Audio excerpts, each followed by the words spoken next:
Okay, AP World academicians, we are going to be talking about two different topics today. The first is the Byzantine Empire, and the second is Western Europe during the medieval period. And you should have a set of guided notes that looks something like this. It's got a little castle on the front.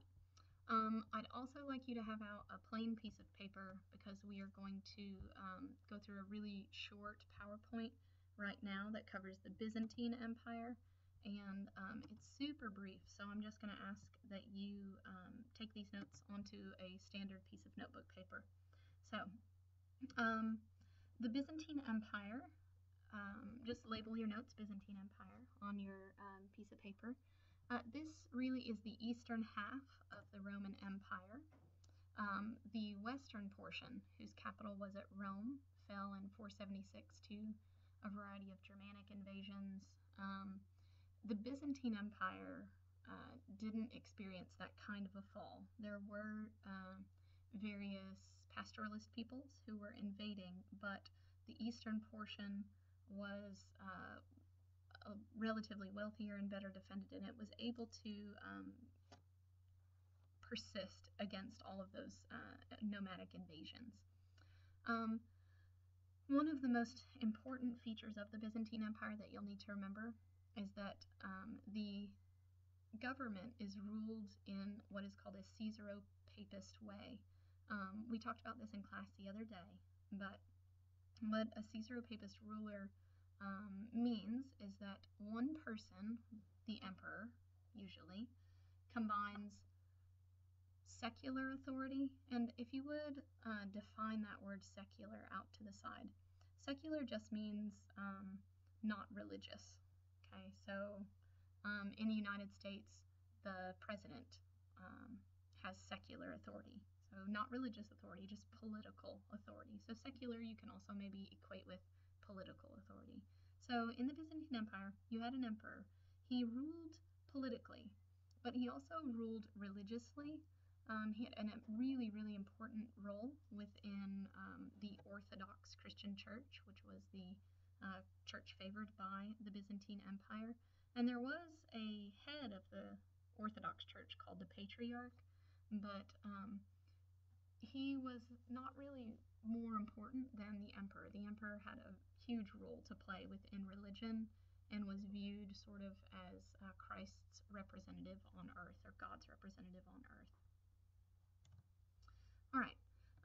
In the West, as we'll talk about in just a little bit, there was a huge breakdown of Roman society, law, custom, and language. For example, Latin, the language that was spoken in the western part of the empire, was no longer spoken except by academics in the West.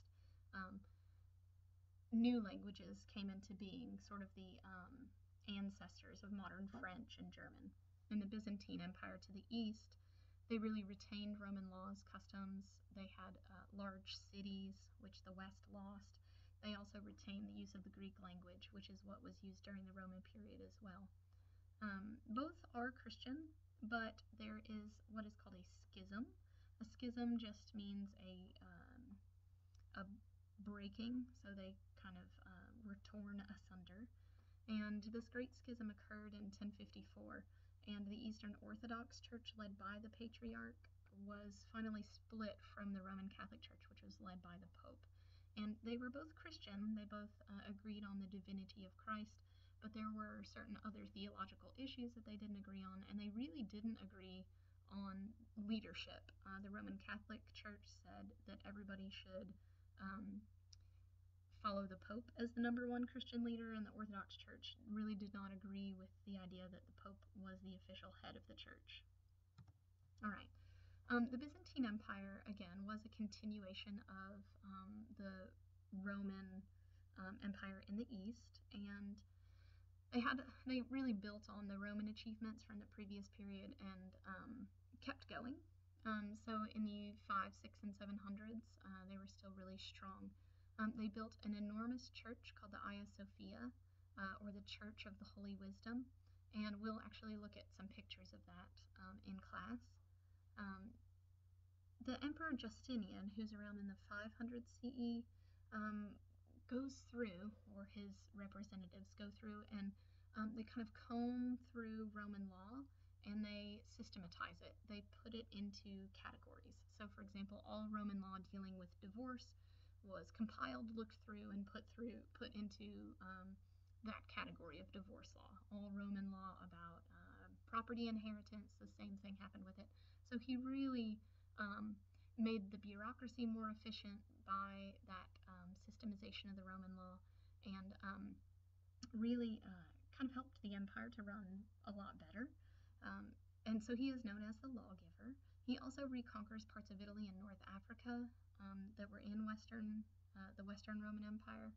Unfortunately, he drains the economy in so doing, and he also really, because it was a really violent invasion, he kind of ruins some of the old Western Roman areas as well. So it wasn't a very successful reconquering, but he is a really, really important emperor, and probably at least one of the strongest of the Byzantine emperors, and the one that we kind of need to remember. So put a little star beside his name, or a little llama. In art, they are going to be painting what are called religious icons, and again, we'll look at some of those in class so that you know what they look like. And one of the biggest things that Strayer focused on is that they convert Russia to Orthodox Christianity. And Russia, as we know it, didn't yet exist, but there was a small, sort of semi-centralized trading state centered around the modern city of Kiev, which is in the Ukraine. And that area becomes Orthodox, and Orthodoxy spreads throughout what is today modern Russia during that period. Now, in the late 600s, the Islamic forces under both the Umayyads and the Abbasid Caliphate both invaded and did land grabs of the Byzantine territories. And the Byzantines had been fighting the Sassanid Empire of Persia before the Umayyads and Abbasids started beating up on them as well. So they were in a fairly weakened state. And a lot of their most productive land areas, for example, Egypt, were taken from them by those invasions by Muslim forces. Now, they also, this was a benefit. They had very strong government control of the economy. However, what ended up happening was that Constantinople, the capital, was enriched at the expense of rural areas, which made it difficult to have a good solid tax base. Constantinople, the city, was very cosmopolitan right up through the end when it finally was conquered in 453 by an empire called the Ottoman Turks that we'll get to quite a bit later. And today, Constantinople still exists. It's a city called Istanbul. The name was simply changed, and the Hagia Sophia went from being a church to a mosque. Today it's a museum. So the Byzantines are really remain a centralized empire. It remains Christian with the fall of Rome, and it remains pretty strong in terms of the effectiveness of its political system. And I'd like us to use that as a comparison for medieval Europe. And this is what you'll need for your guided notes. So go ahead and grab those guided notes out. All right. Western Europe in the Middle Ages. The Middle Ages will run from the years 476 to 1450, give or take. And again, these dates are a bit arbitrary. 476 was chosen because the last Roman puppet emperor was deposed by Germanic invaders, and 1450 is traditionally the start of a new period in history for Europe anyway, which we call the Renaissance, and we'll get to that later. All right, Europe in the 500s. Europe in the 500s is a very, very different place than the Roman Empire had been. The population was reduced perhaps by over a quarter, and the government centralization almost completely disappeared. You can imagine why this happened. There were constant pastoralist nomadic raids that were occurring throughout the border areas of the Roman Empire, and even moving right into the capital at Rome itself. And that inability of the Roman Empire to protect its citizens and its people led those people to look for safety from some other source. And what happened is that local strongmen began to gain in power.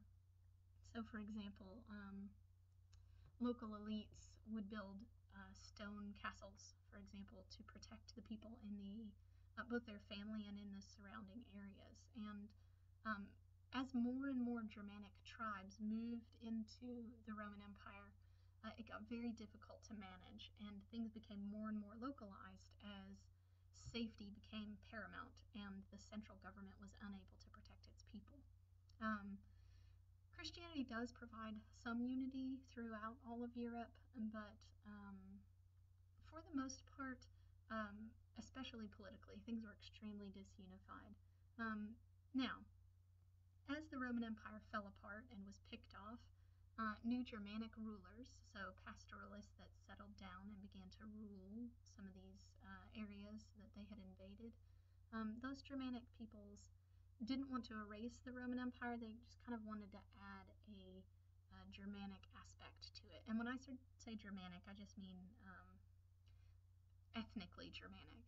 Okay, so both in language and in ethnic group, these people were kind of from the eastern portions or the eastern fringes of what we know today as the continent of Europe.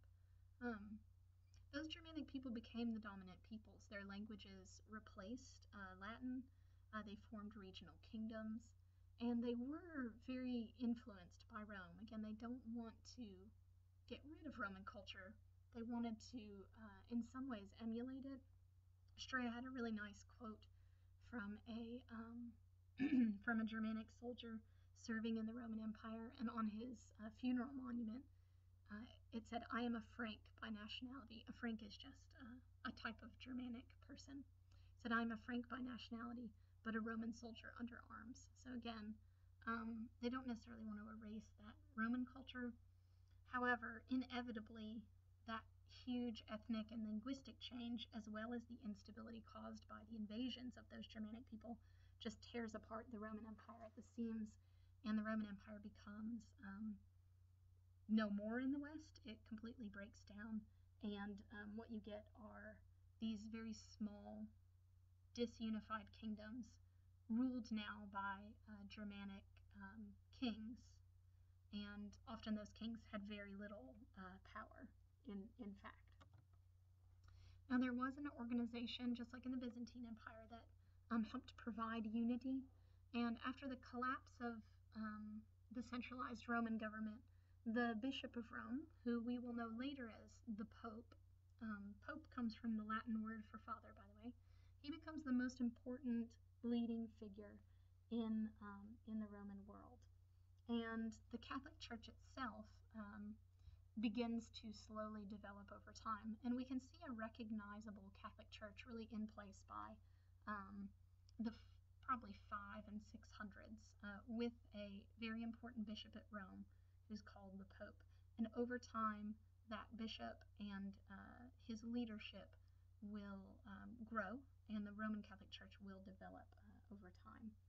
And there's a huge amount of good that comes out of the Roman Catholic Church existing in Europe during this time, especially through monasteries. And I'd like us to talk about monasticism. I know this word tripped some of us up on the unit test that we just took. Monasticism just refers to monks or nuns who live together in organized communities. Buddhists, for example, have monastic systems. Christians also, of course, have monastic systems. And monks and nuns live a very special lifestyle. They have to, or they're required to take vows, a vow to be poor, a vow to be chaste, and a vow to be obedient to the leaders of their monastery or convent. And because of that organization and hierarchy, as well as the wealth that came to the Catholic Church during the medieval period, monasteries are able to serve a huge variety of functions that cities were no longer able to undertake, because cities kind of ceased to exist. Because, of course, what's the first thing you're going to target if you're a pastoralist? you're going to go to the city because that's where all the good stuff is. So cities kind of ceased to exist, and you got these very diffuse rural areas that were centered around a large stone castle for protection, or sometimes a large stone monastery for protection. Monks served as missionaries. They helped Christianize Europe over the period of about 1,000 years, and they also copied books. And that's a hugely important endeavor in this time period. Paper did not yet exist, at least in Europe, and books were just astronomically expensive. Printing did not exist either. And in order to make any kind of book at all, you had to kill either sheep or cows. You had to cure their skin in a special way and stretch it to make a surface to write on that was called vellum. And this vellum had to be hand copied from earlier copies by monks in these areas called scriptoria. And the monks would just sit in these areas for huge parts of the day copying out important books. And books were so expensive that usually even very wealthy monasteries often only had a few books total. It was nothing like what you saw in Eastern Eurasian civilization, where like in Alexandria, huge libraries existed, or in Constantinople, huge libraries existed. In Europe, there was nothing quite like that because of the time and effort that it took to copy out these books. Now, Schreer talked about ways that Christianity spread in this period. There was some coercion involved. There was also trade and missionary work involved. So just similar to what we saw with the history of Islam. Sometimes it was spread through warfare, sometimes it was spread through more peaceful means. Okay. I just thought this was a little bit interesting if you want to take a look at it. It's just the schedule of how monks live during the summer and winter months. You can see that there's a balance between work and devotion in this kind of schedule. And all of this was really built up over the period of several hundred years, beginning in about the 500s with this monk named Benedict. And Benedict creates a kind of rule book for monks, and most monasteries are modeled after his writings or build on his writings. Now, the church was extremely powerful. Church leaders and political leaders reinforced the power of one another. Now, the church controls about 1/3 of the land in Western Europe, and it also receives a tax, which was compulsory, called the tithe, and that was a 1/10 of your produce for the year was given to the church. In addition, the church had its own set of laws called canon law, which really governed the church almost as a separate entity from the state. And again, in the West, there's this really strong separation between political rulers and religious rulers. Now, they did reinforce one another in terms of justifying their power, but there's an awful lot of controversy about who is in the predominant position. For example, do kings who rule in the secular or political realm have power, or does the church, which is in that kind of that religious role, does it have power over even over kings? So that was a big controversy throughout the medieval period in European history. And you can see this a little bit in the life of this guy named Charlemagne. Charlemagne is a king in Western Europe who, through conquest, is able to bring a decently large landmass under his personal authority. So there is some unity during his reign, which is in the late 700s and in through the early 800s. He rules for about 50 years. And what you see in this picture is actually a drawing called an illuminated manuscript. And what you're seeing is the Pope. The Pope is this guy right here with the tall triangular hat on. The Pope is putting a crown, this object right here, on Charlemagne. This is Charlemagne, on his head. And you can see Charlemagne is bowing down in front of this guy, the Pope. And what we see here is kind of symbolically the idea that the religion gives the political power to kings. And honestly, this painting is a bit of a fiction. It's kind of like propaganda for the Pope, showing that he's able to give power to kings. But what really usually happened was that kings had militaries, and often kings were, in fact, more powerful than popes. So there was, again, a huge amount of tension over this issue, though. Okay. We're going to go through briefly the government and the economic structure of medieval Europe.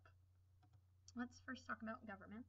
The government structure, the political structure of medieval Europe is called feudalism, and this encompasses both government issues and social issues. It's based on loyalty, land, and military service. And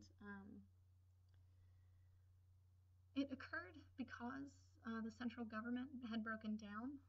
The Roman Empire had fallen apart, and people again needed protection from the pastoralist invasions.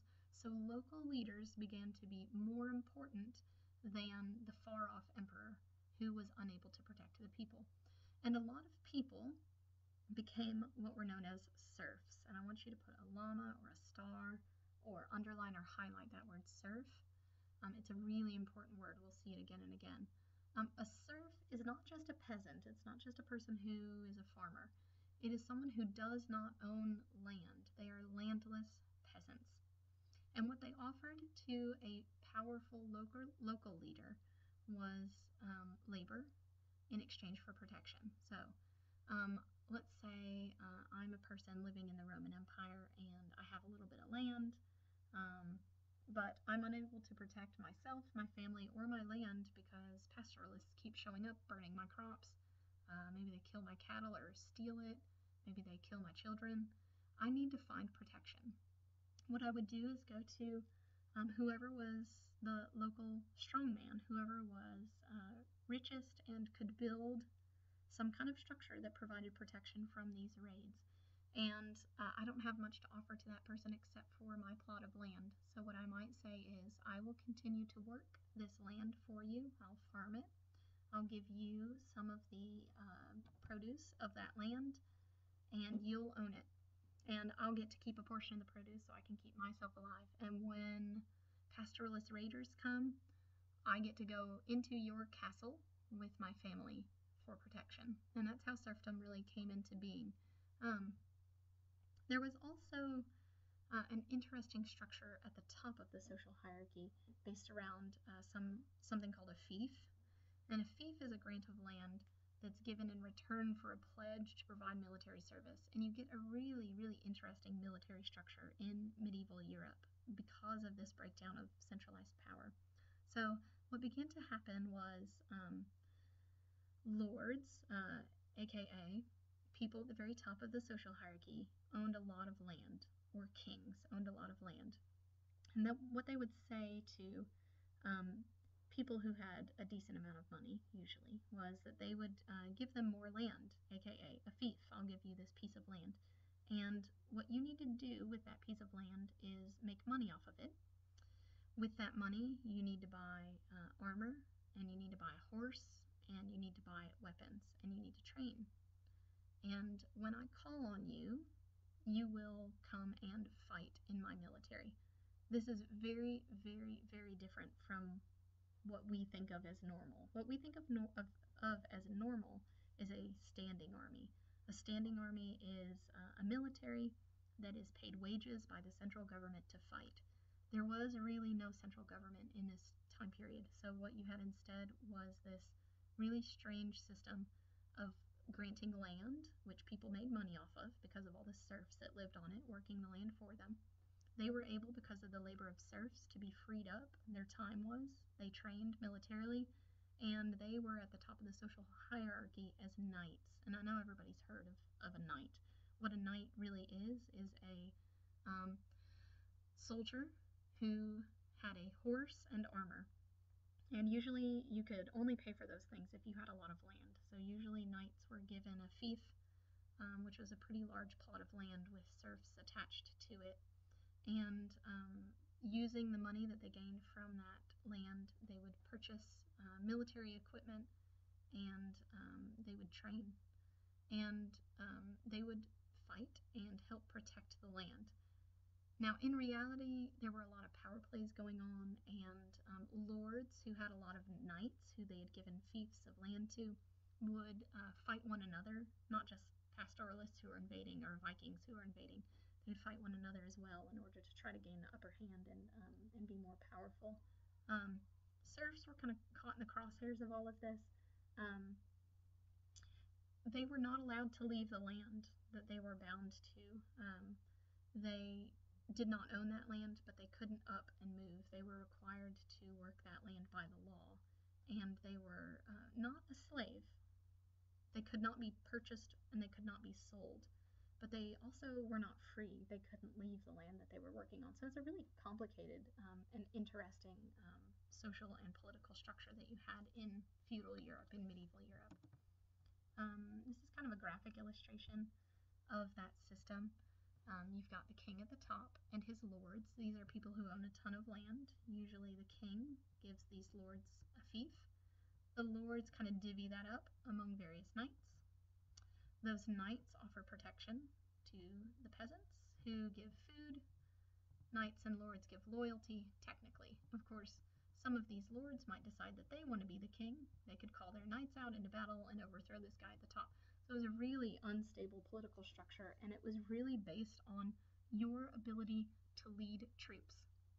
Kings were not like namby-pamby little weenies in this time period. They had to be really strong fighters. They had to be able to lead men into battle. They had to show prowess on the battlefield themselves.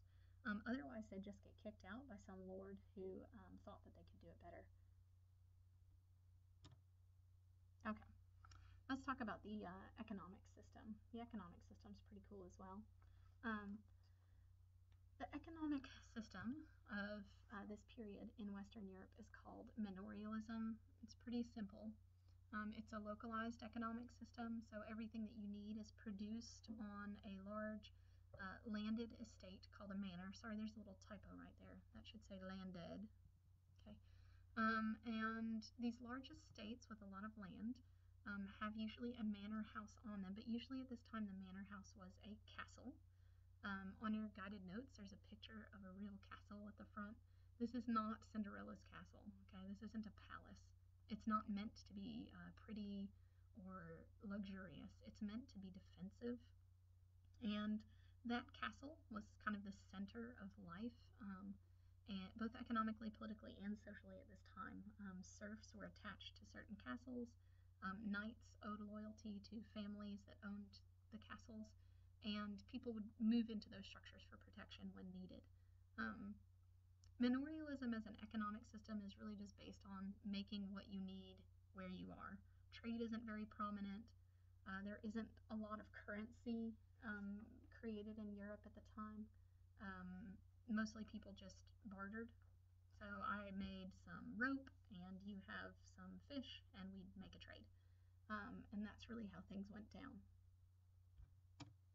This is kind of a nice graphic that shows you what a manor might kind of be like. So you've got the manor house, aka the castle with its lookout towers right there. You've got bakehouses, mills, you've got a blacksmith who's going to be making all metal implements, you've got your barns for your animals, there's forests for hunting and wood gathering, there's common pasture where these people who live here in the village kind of graze their animals. There's various fields, including the fallow field, the one that rests once every 3 seasons. So, and then there's orchards. So it's a really localized system. Everything that you needed to live was created in this small area, and there was very little trade. In this time period, women actually had kind of a cool role to play because it was such a militarized culture. Men were away a lot. And in the real medieval period, say from about 500 to about 1200, women played a really important role running their estates, these huge landed areas, and managing all this stuff that was going on while their husbands were away fighting all the time. So that was kind of cool. All right, you can see some serfs over here working. There's some cool new technology that comes out in the late Middle Ages. Here you can see plowing and planting. And again, this looks kind of fanciful, like a Cinderella's castle, but you can see that there are huge walls. There's another set of huge walls, and then finally in the interior there's the castle, which again was built for defensive purposes. Some of these walls of these castles could be like 20 feet thick. They were just huge, huge structures. And again, it was all about protection. Now, as the medieval period wore on, Europe began to improve a bit. There was increasing stability and security in Western Europe, especially after the Viking period ends, after about, say, 800 to 900. And the climate began to get warm. This was called the medieval warm period. So out to the side where it says climate change, please write medieval warm period.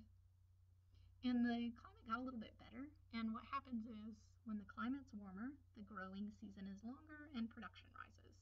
When production of food rises, people have more babies. Population of Europe grew to about 80 million people by 1340, right before the Black Plague hits.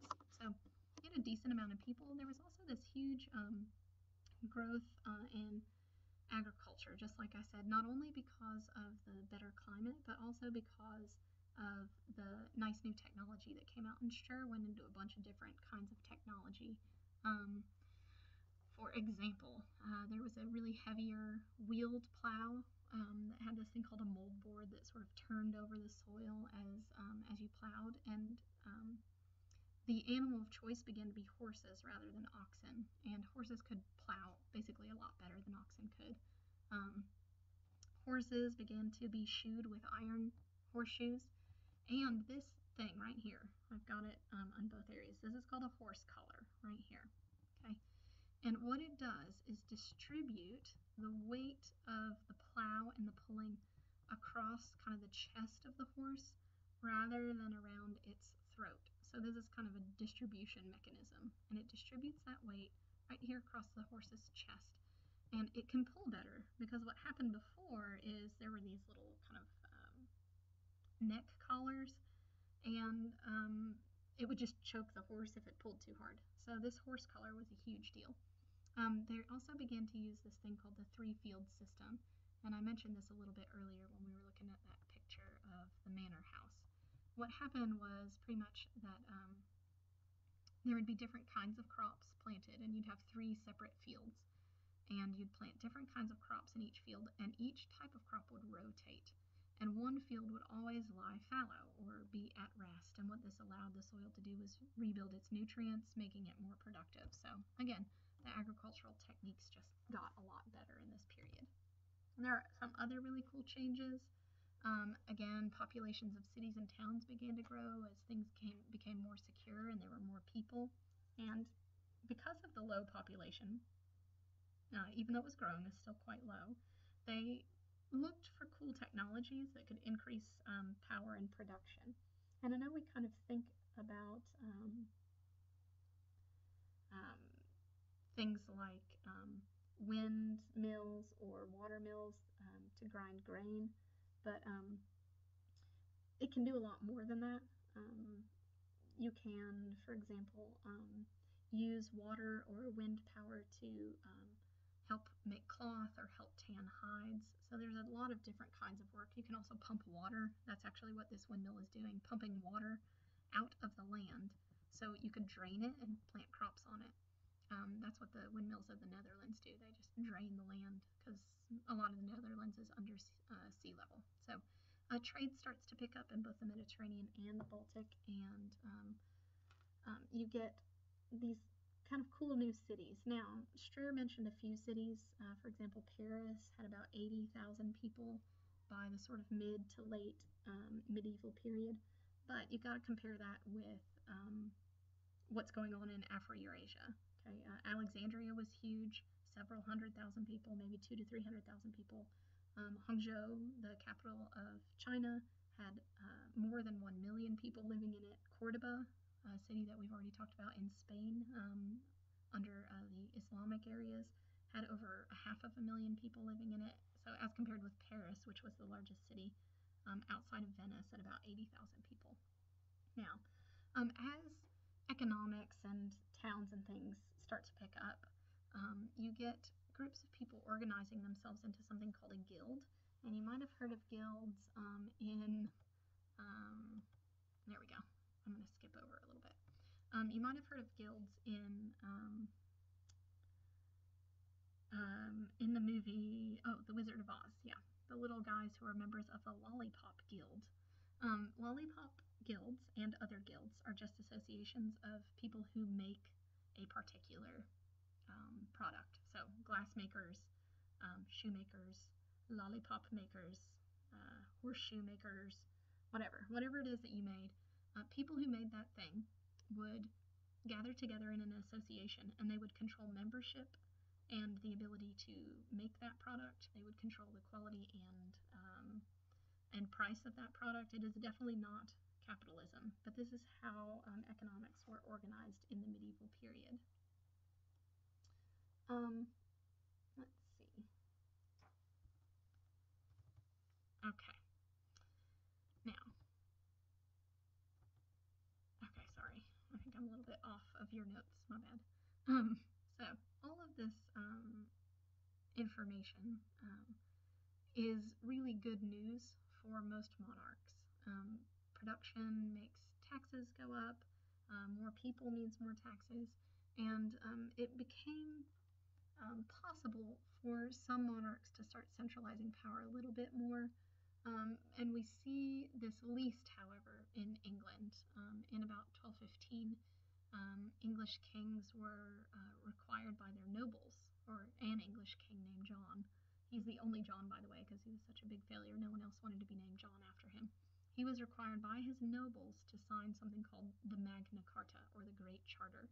And what it really meant is that the king had to consult a council of advisors, aka nobles, in order to tax his people. This is a really nice example of how difficult it was for medieval European kings to really centralize power and have any kind of real control. Okay. There was also a lot of conflict between popes and kings. Church and state, that relationship becomes more tense because kings want to centralize their control. There is a really kind of famous showdown between this guy Gregory VII, he's a pope, and Henry IV of France. And Strayer also discusses this event called the investiture controversy, which really means there was a dispute over whether the pope would invest church leaders with their authority and power, or whether the kings would invest church leaders with their authority and power. And over time, eventually the kings will win out, but it's not always in the medieval period. It wasn't obvious that the kings were going to be able to centralize their control. They have to deal with their nobility, who are always trying to take power from them. They're trying to deal with the fact that their authority has been decentralized for a really long time, and you've got a lot of cities that have their own independent powers. And then, of course, you've got the church, which is wrestling for power again as well. All right. The last really big issue that I'd like to talk with you all about today are the Crusades. And the Crusades went down over the period of several hundred years. And they're a series of what we will call holy wars, very similar to the Islamic concept of jihad. And Christian knights, the armies, were called by the Pope in 1095 to recapture the Holy Lands of the Eastern Mediterranean from Muslims who had taken them over during the Abbasid Caliphate. So the goal was to, for example, regain the city of Jerusalem and own it, right? Because that's where Jesus was crucified. It would become a big pilgrimage site. They wanted to protect those pilgrimage sites. They wanted to be able to recapture and claim the city of Bethlehem, where Jesus was born, so that Christian pilgrims could be protected. At least that was the stated reason. It's viewed as being done at God's command. The Pope authorizes it, and he actually says that if you go on the crusade, you can be absolved of certain sins, for example. Now, the real important result of the Crusades, when Europeans leave, at least the military people, leave in great numbers for the Eastern Mediterranean um, and these cities like Jerusalem, is that Europe comes into contact with more advanced empires that are in the East. So the Byzantine Empire, the Abbasid Caliphate. And trade will pick up, more luxury goods will flow into Europe. Europe, for the first time, will see things like paper, gunpowder. They will see Arabic numerals for the first time. They were still using Roman numerals, which are really stupid for math. And they began to have contact with these really, really cool things. There are several different crusades. I think there were 4 in total. And you can see, I want you to look, see these little red areas right here? That is basically it. That's what the Crusaders won. So you can't really call it there was also, for a time anyway, they owned this area down here around Jerusalem and Acre. These little areas are what Europe took. So it wasn't like a massive blow to the Islamic world. For most Islamic areas, it was kind of a non-issue, but for Christians, it was a really huge deal. They suddenly came into contact with granulated sugar, for example, that Arabs had been producing on plantations in the Indian Ocean, and they began to really like that sugar and try to locate areas where they could grow it as well. They began to experience more contact with the spice trade. All the cool products that were moving through the Trans-Saharan trade routes, the IOMS trade routes, and the Silk Roads, they had contact with. And perhaps most importantly, they came into contact with learning. The Abbasid Caliphate, if you'll remember, was very famous for the House of Wisdom in Baghdad and all of its scholars, mathematicians, doctors, etc. And Europeans had contact with all of those really cool scholarly ideas for the first time, including Arab translations of the very old Greek texts of Plato and Aristotle and Socrates. And if you'll recall, the Greeks were very interested in questioning, constantly questioning, and using reason to discover truth. And Europe kind of took those ideas and took the texts of those ancient Greek authors home with them and began to explore those ideas of reason as well. Now, there are some big comparisons that I just want to pull out here at the end. Okay, again, Eastern Europe was unified under the Byzantine Empire. The West was disunified. There was a Caesaro-Papist ruler in the East, and there were compromises and conflicts between religious powers in the form of the Pope and secular powers, those weak kings in the West. So, again, politically, it's extremely, extremely different. The Roman unity in the West was lost and replaced by this very warlike feudal structure that was constantly shifting.